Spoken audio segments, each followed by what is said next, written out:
নমস্কার, আমি হরষিত ওয়েন্দাল, সহ কৃষি অধিকর্তা মন্তেশ্বর ব্লক। তা আজকে আমরা এসেছি পিপলন গ্রাম পঞ্চায়েতের খাতড়া গ্রামে। এখানে বেশ কিছুটা এলাকা জুড়ে কৃষক কিন্তু আলু চাষ করেছে। আলুর এখন এটা হচ্ছে টিউবার স্টেজ আছে, গাছে অন্তত তোমাদের স্টোরেন হয়ে গেছে, আলু হয়ে গেছে, ছোটো ছোটো আলু, এবং পুরো গাছ কিন্তু ভরা, মাঠ কিন্তু ভর্তি। এখন কৃষকদের যেটা করণীয়, যে ম্যাঙ্কোজেবের পরিবর্তে কপার ঘটিত একটা ফাঙ্গিসাইড স্প্রে করতে হবে। সেটা হচ্ছে কপার অক্সিক্লোরাইড হতে পারে অথবা কপার হাইড্রোক্সাইড হতে পারে, নির্দিষ্ট দোষে স্প্রে করতে হবে। আর একটা হচ্ছে, যদি সালফার ঘটিত সার না দিয়ে থাকেন, নাইট্রোসাল পাওয়া যায়, সেটা প্রতি লিটার জলে 5 ml গুলো স্প্রে করবেন। আর যদি অনুখাদ্য না থাকা থাকে, এই স্টেজে বোরন স্প্রে করতে হবে। 3 রকম বোরনের কথা আমি বলেছি। যে কোনো একটা বোরন নির্দিষ্ট ডোজে আপনাকে দুপুরের দিকে স্প্রে করতে হবে, তাহলে কিন্তু আলু গাছটা শক্ত থাকবে। হঠাৎ করে মেঘলা আবহাওয়া, বৃষ্টি হলে কিন্তু ফটাম করে আপনাকে ধসা রোগটা লাগবে না। 2 নম্বর হচ্ছে আলুর সংখ্যাটা হবে, আলুর সংখ্যাটা কম হবে, কিন্তু যতগুলো হবে সেটা হচ্ছে সম সাইজের হবে আর সম ওজনের হবে, আর হচ্ছে ক্যাট আলুর সংখ্যা হবে। তো এই কটা কাজ করতে হবে, করলে কিন্তু কৃষক কিন্তু ভালো উৎপাদন পেতে পারে। এই সময় ফাঙ্গিসাইড দেওয়া দরকার, গাছটাকে একটু শক্ত যাতে হয়। তা আমরা এখন ম্যাঙ্গোজেব দিতে আমি বারণ করব।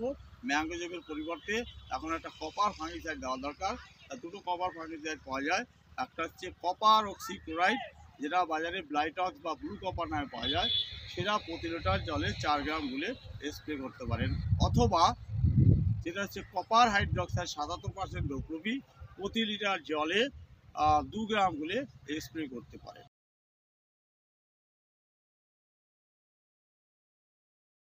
আলুর সংখ্যাটা কম হবে, অথচ সম সাইজের এবং সম ওজনের আলু হবে।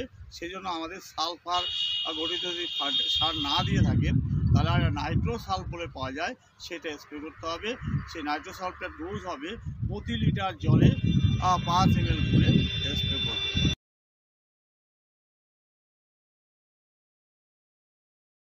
স্টোলেনগুলো হয়ে গিয়ে টিউবার হয়, সেইগুলো যদি ওর যে নালাটা থাকে সেখানে যে প্রোটোব্যালেন্সের মতো কিছু হয়, সিস্টের মতো হয়, তাহলে কী হয়, ওই নালাটা খাদ্য যাওয়াটা বন্ধ হয়ে যায়। তখন কী হয়, যখন যেতে পারে না, তখন ক্যাট আলু হয়। সেই জন্য আমাদের একটা বোরন স্প্রে করতে হবে। তাহলে বাজারে 3 রকম বোরন পাওয়া যায়। একটা হচ্ছে ক্যারাম খেলি দেখবেন, সেটা হচ্ছে বোরিক পাউডার আমরা বলি, ওটা হচ্ছে বোরিক অ্যাসিড। প্রতি লিটার জলে 1 গ্রাম গুলো স্প্রে করতে পারেন। অথবা যেটা আমরা সোনা গড়াতে লাগে, সোহাগা বলি, বা আমরা বলি ওটাকে বোরাক্স, ওটা প্রতি লিটার জলে 2 গ্রাম করে স্প্রে করতে পারেন। অথবা আমাদের কৃষি দপ্তর থেকে দেওয়া হয় অক্টোবোরেট টেট্রাহাইড্রেট, যেটা বোরন 29 পাওয়া যায়, সেটা প্রতি লিটার জলে 1.5 গ্রাম। এই 3টে বোরনের মধ্যে যে কোনো একটা বোরন কিন্তু স্প্রে করতে হবে। তাতে কী হবে, ক্যাট আলুর সংখ্যা কম হবে, এবং যে আলুটা হবে একটা লেভেলের, ওই 100 থেকে 200 গ্রামের মধ্যে কিন্তু শর্টিংটা কম করতে হবে, এবং তাতে কী হবে, গ্রেডিং আলু হবে, এবং বাজার দামটাও ভালো পাবেন। আজকে এটুকুই, সবাই ভালো থাকবেন, নমস্কার।